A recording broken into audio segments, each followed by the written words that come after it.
एक ओंकार सतनाम करता पुरख। सतगुर नानक प्रगटिया मिट्टी धुंद जग चानण हुआ। ज्यों कर सूरज निकलिया तारे छपे अंधेर पलोआ।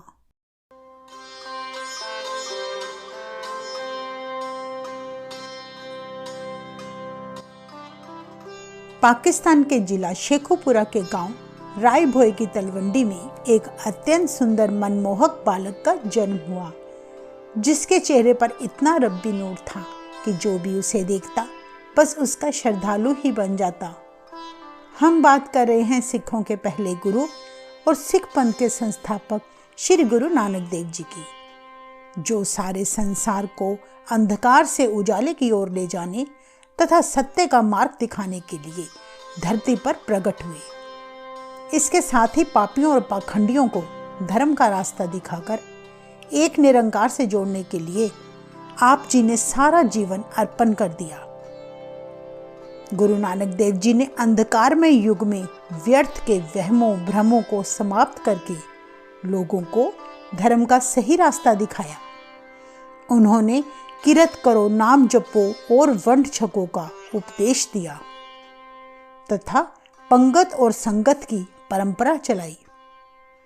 आप जी का उपदेश केवल एक धर्म या जाति तक सीमित न होकर बल्कि समस्त संसार के सभी धर्मों और जातियों की एकता को बनाए रखना था। श्री गुरु नानक देव जी का जन्म 1469 ईस्वी में कार्तिक मास की पूर्णिमा के दिन पिता मेहता कालू जी और माता तृप्ता देवी जी के घर में हुआ। पाकिस्तान का वह स्थान आजकल श्री ननकाना साहिब कहलाता है, जहां इस दिन को बड़े उल्लास के साथ मनाया जाता है। आपके पिता खत्री जाति के बेदी थे। खेती बाड़ी के काम के साथ ही हाकिम राय बुलार के पास पटवारी का भी काम किया करते। गुरु नानक देव जी की एक बड़ी बहन बीबी नानकी थी, जो उम्र में आपसे 5 वर्ष बड़ी थी। वह अपने छोटे भाई को बहुत प्यार करती और देखभाल करती। कहते हैं आप जी के जन्म के समय पिता मेहता कालू जी ने पंडित हरदयाल को अपने बालक की जन्म पत्रिका बनवाने के लिए बुलाया।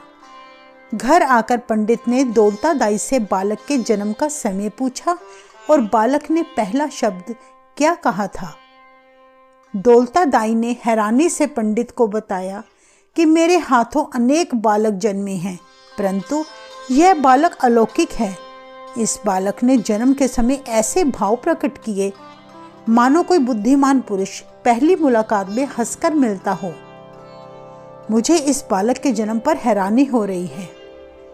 दाई से सारा विवरण लेकर पंडित ने कालू जी से कहा कि तुम्हारा बालक शुभ घड़ी में पैदा हुआ है, भविष्य में इसके सिर पर छत्र झूलेगा। पंडित ने जब बालक को देखा तो तुरंत उनके चरण छू लिए। बालक के बारे में अद्भुत बातें सुनकर माता पिता के आनंद की कोई सीमा न रही। हिंदू रीति के अनुसार 13 दिन हो जाने पर पंडित ने बालक को चोला पहनाया और नाम रखा नानक निरंकारी। पिता मेहता जी ने ऐसा नाम सुनते ही हैरानी से पंडित से कहा कि यह नाम तो हिंदू और मुसलमान दोनों का मिला जुला रूप है, नाम तो कोई और होना चाहिए था। तब पंडित ने कहा कि आपका पुत्र एक दिव्य ज्योति का अवतार है। ऐसा अवतार इस धरती पर आज तक नहीं हुआ। श्री राम जी, श्री कृष्ण जी आदि जितने भी अवतारी पुरुष धरती पर आए, उनको केवल हिंदू धर्म के लोग ही पूजते थे, जबकि आपके पुत्र नानक निरंकारी को भविष्य में हिंदू और मुसलमान दोनों ही पूजेंगे। इतने शब्द सुनते ही कालू जी की सारी शंका खत्म हो गई। बालक की जन्म पत्रिका बना लेने के बाद पंडित ने उसे पढ़ते हुए कहा, यह बालक ऐसे नक्षत्र में पैदा हुआ है जिसे मैं ईश्वर का अवतार कह सकता हूँ। यह संसार में सूर्य की भांति चमकेगा, सारा ब्रह्मांड इसकी स्तुति करेगा। यदि यह समुद्र में जाएगा तो समुद्र भी इस बालक के लिए रास्ता छोड़ देंगे। यह अद्वितीय होगा, जिसके जैसा और कोई नहीं। यह केवल एक पूर्ण ब्रह्म की पूजा व सिमरन का प्रचार करेगा। एक पूर्ण धर्मात्मा और ज्ञान वैराग्य का अद्वितीय ज्ञाता होगा। एक परमात्मा के अलावा किसी की पूजा नहीं करेगा। यह पूर्ण अवतार है, अर्थात सभी कलाओं में संपूर्ण। सभी देवी देवता, भूत प्रेत और पैगंबर, ऋषि मुनि इसकी आज्ञा मानेंगे। यह जगत निर्माता खुद अवतार धारण करके संसार के कल्याण हेतु प्रकट हुआ है। अपने बालक की इतनी सारी बातें सुनते ही उनकी खुशी का कोई ठिकाना ना रहा। समय बीतता गया। आपका बचपन अनेकों चमत्कारों से भरा था। स्वभाव में आप बड़े ही विनम्र और दयालु थे, साथ ही बड़े मस्त मौला। जब आप 5 वर्ष के हुए तो आपने अपनी कलाएं दिखानी शुरू कर दी। जैसे कहते हैं कि होनहार बिरवान के होते चिकने पात। एक बार की बात है, गुरु नानक देव जी ने अपने घर से एक बहुमूल्य वस्तु उठाकर किसी गरीब अपाहिज को दे दी। यह बात जब कालू जी के कानों में पड़ी तो वह गुरु जी से बहुत क्रोधित हुए। उस पंडित को शिकायत करके बोले कि तुमने तो कहा था यह बालक छत्रपति होगा, परंतु यह तो अपना घर ही साफ करने में लगा है। तब पंडित जी ने कहा, जब इस बालक का सही समय आएगा तब आपने हम जैसे लोगों से बात भी नहीं करनी। कहते हैं गुरु नानक देव जी बचपन में सदा बड़े बच्चों के साथ ही खेला करते। आपका उनके साथ खेलना भी अद्भुत था। सभी बच्चों को अपने इर्द गिर्द बिठाकर बीच में चौंकड़ा मारकर बैठ जाते और ईश्वर की बातें किया करते। यहाँ पर गौर करने वाली बात है कि 5 वर्ष का बालक ना समझ होता है, उसको तो अपनी भी समझ नहीं होती, जबकि आप जी अपने से बड़े बच्चों को ईश्वरीय बातें सुनाते। आपने तो किसी से ज्ञान भी प्राप्त नहीं किया, ना ही कोई गुरु धारण किया, फिर भी इतना ज्ञानी होना आपको अवतारी और अद्भुत बनाता है। गुरु जी की साखी में दर्ज है कि 7 वर्ष के होने पर आपको पंडित गोपालदास के पास विद्या हासिल करने के लिए गुरुकुल भेज दिया गया। आपका मन सांसारिक पढ़ाई में नहीं लगता था, आप केवल ईश्वरीय विद्या ही पढ़ना चाहते थे। पंडित ने गुरु जी को पट्टी पर पंजाबी भाषा का पहला अक्षर ऊड़ा लिखने को कहा तो गुरु जी ने पंडित से कहा कि इस सांसारिक विद्या को छोड़कर ईश्वरीय विद्या पढ़ाएं। इस पर पंडित हैरान होकर कहने लगा कि हमें तो सांसारिक पढ़ाई ही आती है, आप बताएं कि ईश्वरीय विद्या से हमें क्या लाभ होगा। गुरु जी ने बताया कि सांसारिक विद्या केवल बंधन पैदा करती है, जबकि ईश्वरीय विद्या सांसारिक बंधनों से मुक्त करती है। इसे पढ़ने से लोक परलोक दोनों ही संवर जाते हैं।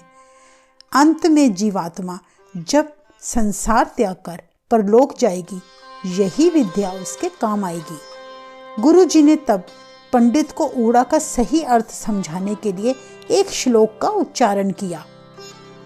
ऊड़े उपमा तांकी कीजय, जाका अंत न पाया, सेवा करे सेई फल पावे, जिन्नी सच कमाया। अर्थात ऊड़ा का अर्थ ओंकार यानी ईश्वर है। ईश्वर की पैदा की हुई सृष्टि का अंत नहीं देखा जा सकता। ऊड़ा कहता है कि एक निरंकार के सच्चे मन से भक्ति करने वाले सदा ही प्रसन्न रहते हैं। इस प्रकार गुरुजी ने पंडित को गुरमुखी के सभी अक्षरों का ईश्वरीय अर्थ समझाया, जिसे सुनकर पंडित बहुत प्रभावित हुआ और गुरु नानक देव जी को सम्मान सहित गुरुकुल से घर छोड़ने आया और कालू जी से कहा कि तुम्हारा पुत्र तो इतना विद्वान है जिसके प्रश्नों के उत्तर हमारे पास भी नहीं है। इस कलयुग में चारों वेदों की विद्या अलोप हो रही है। आपका पुत्र इस अलोप हो रही विद्या को प्रकट करने और लोगों को भक्ति के साथ जोड़ने के लिए धरती पर आया है। कहते हैं 9 वर्ष की आयु होने पर हिंदू रीति के अनुसार आपको जनेऊ धारण करना अनिवार्य था। पंडित ने जैसे ही जनेऊ धारण करने की रस्म शुरू की तो गुरु जी ने पंडित को भरी सभा में रोकते हुए प्रश्न किया कि यह जनेऊ पहनना क्यों जरूरी है, इसे पहनने की विशेषता बताएं तथा इसको धारण करने से जीव को कौन सी उपाधि प्राप्त होती है? पंडित ने कहा, जनेऊ धारण ना करने से जीव अपवित्र रहता है। इस पर गुरुजी ने स्पष्ट किया कि जब तक अंतर आत्मा ही पवित्र ना हो तो बाहर के किए गए दिखावे से उस मनुष्य का क्या सुधार होगा। छोटे से बालक के मुंह से ऐसे शब्द सुनकर वहां बैठे सभी लोग और पंडित अचंभित हो गए। पंडित ने गुरुजी से पूछा कि अब आप ही बताएं कि कौन सा जनेऊ पहनना उचित होगा जिससे जीव का धर्म बना रहे। गुरुजी बोले, दया कपाह संतोख सूत जत गंडी सतवट एहो जनेऊ जी का हईत पांडे कत ना ए टुटे ना मल लगे ना ए जले न जाए तनसु मान स्नान का जोगल चल्ले पाए। अर्थात दया की कपास हो, उससे संतोष रूपी धागा बनाएं और सत्य का उस पर वट लगाकर गांठ लगाएं। ऐसा जनेऊ जिसमें दया, संतोष और सत्य हो वही गले में धारण करें। इसलिए पंडित जी, जो आप जनेऊ मुझे धारण करवाना चाहते हैं वह तो मेरे किसी काम का नहीं। आपका जनेऊ आग में जल जाएगा, मैला हो जाएगा, टूट जाएगा, परंतु दया, संतोष और सत्य द्वारा बनाया गया जनेऊ ना कभी जलता है, ना टूटता है, ना मैला होता है। अगर ऐसा जनेऊ आपके पास है तो वह पहनाओ, वरना मैं पहनने को तैयार नहीं। गुरु जी के जीवन में कई चमत्कार हुए हैं। हम कुछ कुछ घटनाओं को आपके सामने पेश कर रहे हैं। जैसे कहा जाता है, एक बार गुरु नानक देव जी को उनके पिता ने कहा कि तुम सारा दिन मस्ती में बैठे रहते हो, इससे अच्छा है कि कोई व्यापार करो। गुरु जी को 20 रुपए देकर कहा, जाओ और सत्य का व्यापार करके आना जिसमें लाभ हो। तथा गुरु जी ने कहा, पिताजी अब आप देखेंगे मेरा व्यापार कैसा उत्तम है। आप जी भाई बालाजी के साथ ईश्वर का गुणगान करते चले जा रहे थे। कुछ कोस दूर जाकर आपने साधुओं की मंडली देखी, जिन्हें देखते ही आप जी ने भाई बालाजी से कहा, मुझे तो यहाँ खरा सौदा नजर आ रहा है। पिताजी की आज्ञा भी अच्छे व्यापार करने की है, फिर तो इससे उत्तम और खरा व्यापार नहीं है। भाई बालाजी गुरुजी से बोले, कालू जी का स्वभाव तो आपको पता ही है और मैं तो आपका दास हूँ, इसलिए आप जो कहेंगे मैं वही करूँगा। गुरुजी ने उन 20 रुपयों से 7 दिन के भूखे साधुओं को भोजन कराया और घर लौट आए। जब आपके पिताजी को सारी खबर पता चली तो उन्होंने आप जी को बहुत गुस्सा किया। तब किसी तरह बीबी नानकी जी ने अपने भाई को बचाया। राय बुलार के कानों में जब यह खबर पड़ी कि आज गुरु नानक देव जी से कालू जी बहुत नाराज हैं, तो उन्होंने कालू जी को समझाते हुए कहा, इस बालक को साधारण बालक मत समझो, इस पर गुस्सा मत किया करो। इतना कहते ही राय बुलार की आंखें नम हो गई। वास्तव में कालू जी अपने पुत्र को साधारण बालक समझते थे। गुरु जी के परमेश्वर रूप का उनके माता पिता को जरा सा भी आभास नहीं था, जिसके कारण पिता पुत्र से अक्सर परेशान रहते। असल में गुरु जी के पिता उनको एक सफल व्यापारी बनाना चाहते थे, परंतु गुरु जी सदा ईश्वर ध्यान में लीन रहते। बहुत से कामों में आपको व्यस्त रखने की बड़ी कोशिशें की गई। आपकी साखी में दर्ज है कि पिताजी ने आपको एक दिन अपनी गाय भैंसे चराने के लिए भेज दिया। आप जी ने उन जानवरों को जंगल में छोड़ दिया और खुद हमेशा की तरह ध्यान अवस्था में चले गए। तभी एक जाट के खेत में घुसकर आपके जानवरों ने उसकी सारी फसलें बर्बाद कर दी। अपने खेत की ऐसी बुरी हालत देखकर उस जाट ने गुरु जी से शिकायत करते हुए कहा कि तुम्हारे जानवरों ने तो मेरा सारा खेती नष्ट कर दिया, इसलिए इसका अब हर्जाना भरना पड़ेगा, और कुछ अपशब्द कहने लगा। तब गुरुजी बोले, अगर किसी भूखे जानवर ने कुछ खा भी लिया है तो गुस्सा मत करो, परमात्मा इसमें भी तुम्हारी उन्नति करेगा।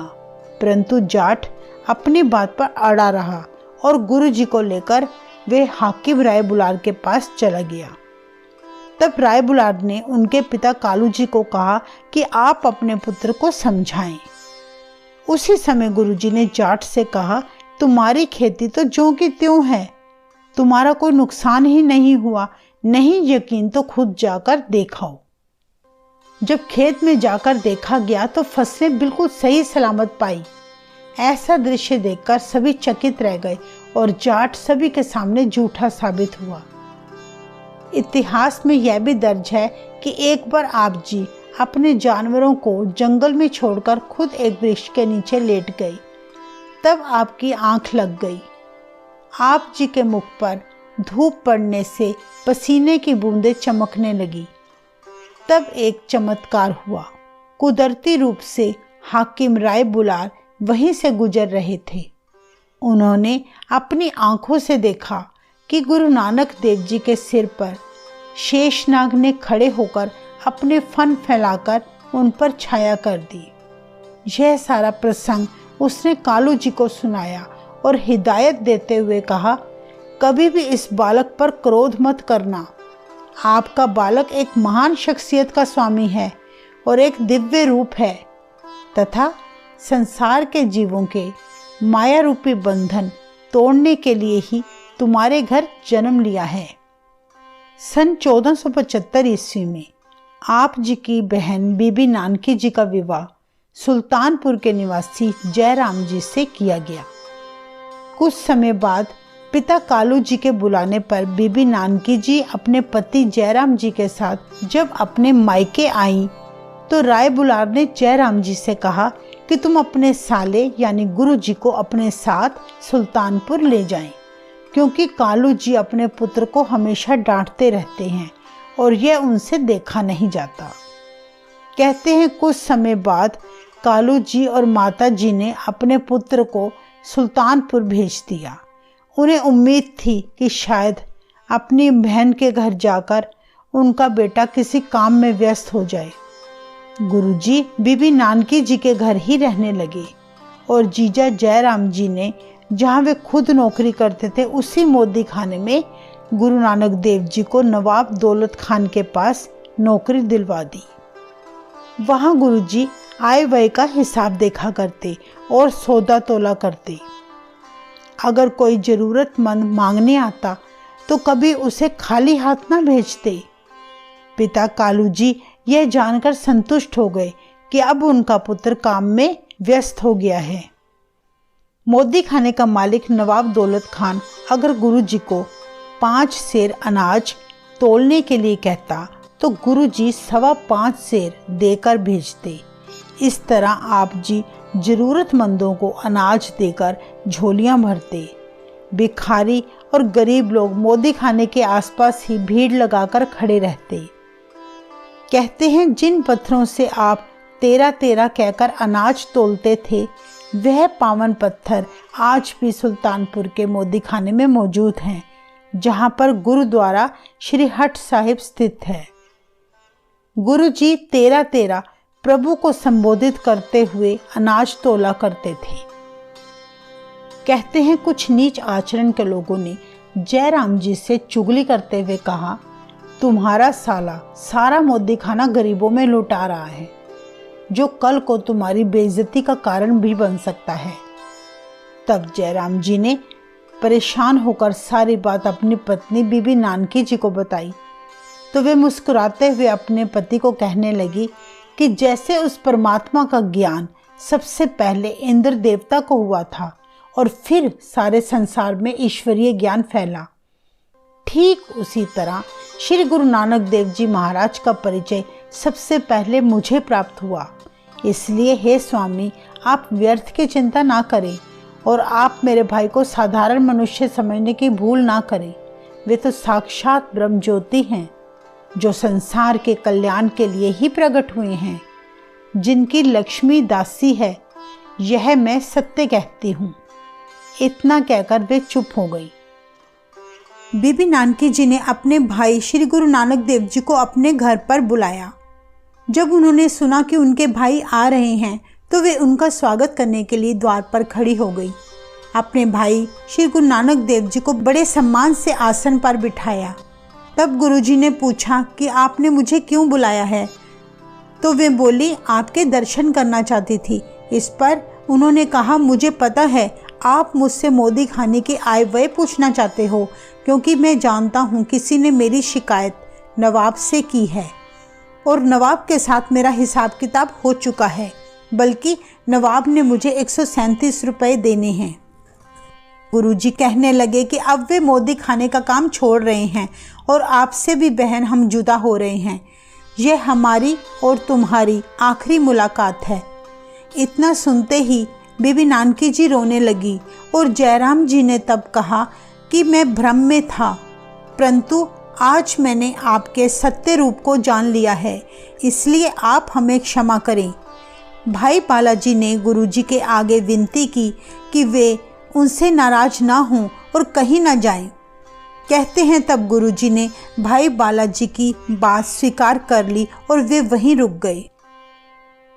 इतिहास में दर्ज है कि जादव राव नाम का व्यक्ति मोदी खाने में ही काम करता था। वह गुरुजी से बिना कारण वैर रखता था।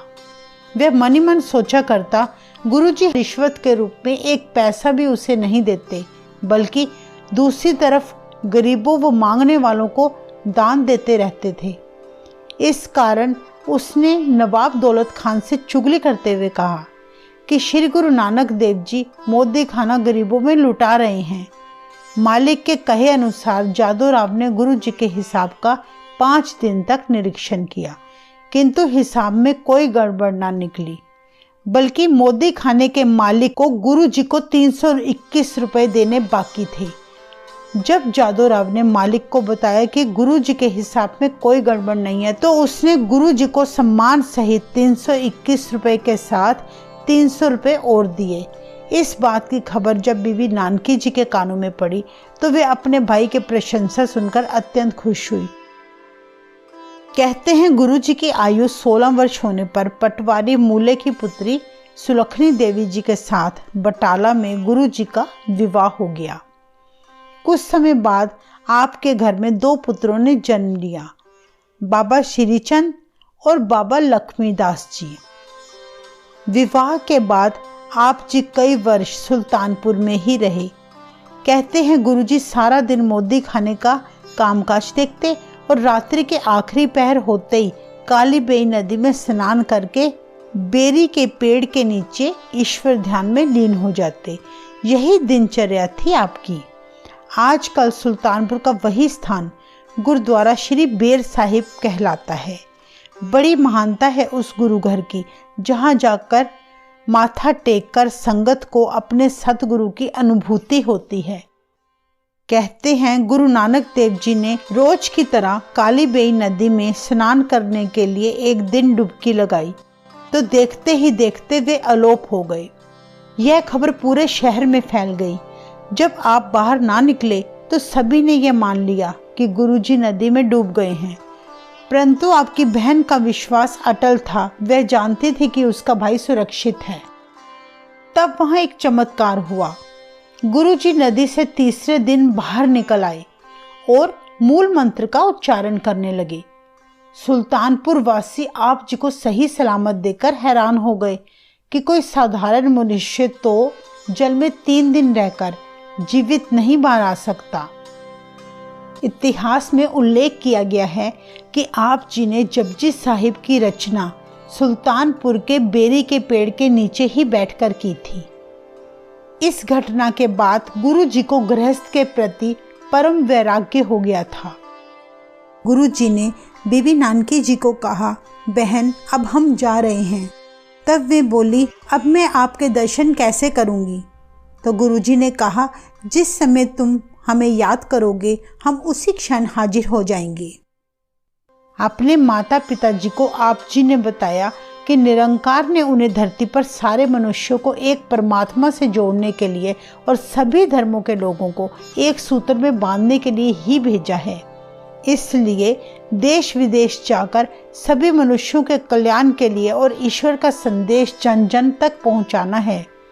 उन सभी को मेरी बहुत ज़रूरत है। तब आप जी ने अपने माता पिता जी की आज्ञा लेकर भाई मर्दाना जी को अपने साथ लिया और संतों वाला वेश धारण करके चल पड़े यात्राएं करने। सबसे पहली आपकी उदासी यानी यात्रा भाई लालो जी के घर से आरंभ हुई थी। जैसे कहते हैं कि युगों युगों से प्रभु अपने भक्तों के वश होते आए हैं। गुरु जी दिलों की जानने वाले थे। उन्हें पता था कि भाई लालो जिसके साथ पिछले युगों से रिश्ता है, जब उसने प्रेम से गुरु जी को याद किया तो गुरु जी उसी के घर भाई मर्दाना जी के साथ हाजिर हो गए। बड़े प्रेम और सम्मान के साथ भाई लालो ने आप जी का सत्कार किया। कहते हैं आप जी अपने भक्त के प्रेम में वशीभूत होकर 1 महीना उसके घर ठहरे थे। उसी समय के दौरान मलिक भागो जो उसी शहर में रहता था, उसने अपने घर ब्रह्म भोज का आयोजन किया। सभी हिंदू ब्राह्मणों को उसने निमंत्रण भेजा। जब उसे पता चला कि श्री गुरु नानक देव जी जो कि खत्री हैं और भाई लालो के घर ठहरे हुए हैं, इसलिए गुरु जी को भी उसने ब्रह्मभोज में बुलावा भेजा। परंतु गुरु जी ने मलिक भागो के सेवक को उस यज्ञ में जाने से मना कर दिया, क्योंकि वे मलिक भागो को नहीं जानते थे। सेवक ने आकर मलिक भागो को निंदात्मक रूप से कहा कि नानक निरंकारी तो खत्री का पुत्र होते हुए भी शूद्र लालो के घर भोजन करता है, परंतु आपके महान यज्ञ में आना उचित नहीं समझा उसने। मलिक भागो के आत्मसम्मान पर ठेस पहुंची और उसने तुरंत कुछ सेवकों को गुरु जी को जबरदस्ती ब्रह्म भोज में लाने के लिए भेज दिया।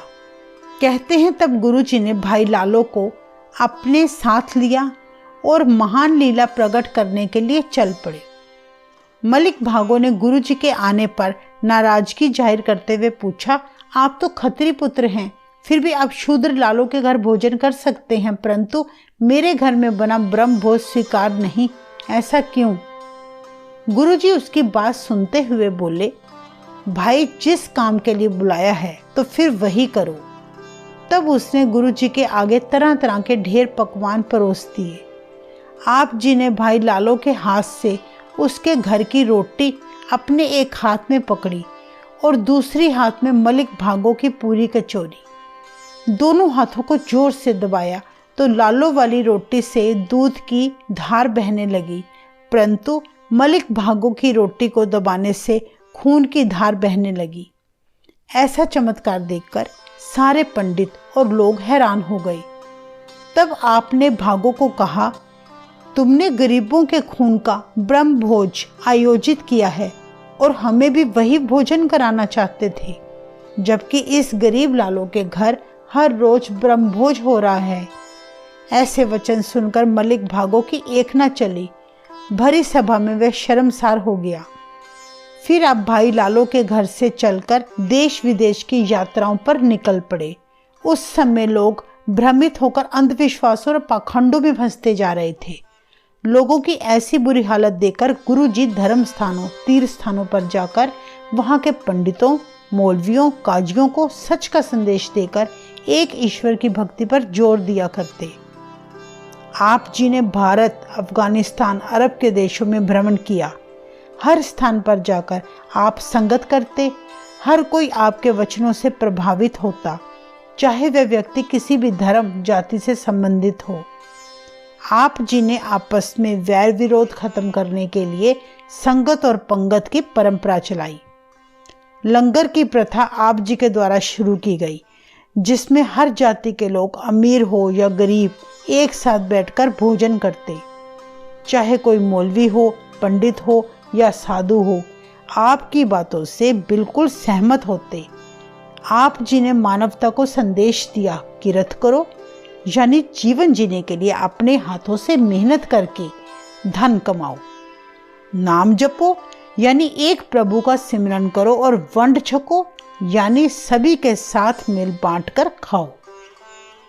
कहते हैं आप जी ने कई वर्षों तक अपनी यात्राएं की और फिर आप अपने जीवन के 18 वर्ष पाकिस्तान करतारपुर में अपने परिवार के साथ बस गए, जहां आप खेती बाड़ी किया करते, हल चलाते और नाम जपते।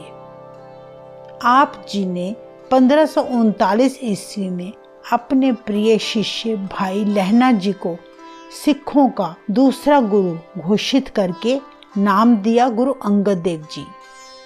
आप जी ने अपने दोनों बेटों को गुरुगद्दी का वारिस ना बनाकर बल्कि भाई लहना जी को इस योग्य समझा। आप जी सितंबर 1539 ईस्वी को करतारपुर में ज्योति जोत समाए। वह स्थान गुरुद्वारा श्री दरबार साहिब कहलाता है, जिसको श्री करतारपुर साहिब भी कहा जाता है। यह पाकिस्तान में स्थित है। आप जी के शरीर त्यागने के बाद हिंदू मुसलमान संगतों ने आपकी देह से जब चादर हटाई तो आपका वहां कोई अवशेष ना पाकर वे दंग रह गए। दोनों धर्मों के लोग तब आपकी देह का अपने अपने धर्म अनुसार अंतिम संस्कार करना चाहते थे, क्योंकि हिंदू उन्हें अपना संत पुरुष मानते और मुसलमान उन्हें अपना पीर मानते थे। इसीलिए कहते हैं तब दोनों गुटों ने गुरु जी की चादर आधी आधी बांट ली और अपनी अपनी रीति अनुसार आप जी का अंतिम संस्कार किया। गुरु जी के उपदेश सभी को बहुत प्रभावित करते। आप जी की बातें शिक्षाएं दोनों धर्मों के लोगों को अच्छी लगती, तभी सब लोग आपसे प्रभावित होते थे, क्योंकि आप जी की भक्ति का स्वरूप दोनों धर्मों को कबूल था। ऐसे थे श्री गुरु नानक देव जी। नानक नाम चढ़ती कला तेरे पाने सरबत दा भला। वाहे गुरु जी का खालसा, वाहे गुरु जी की फतेह।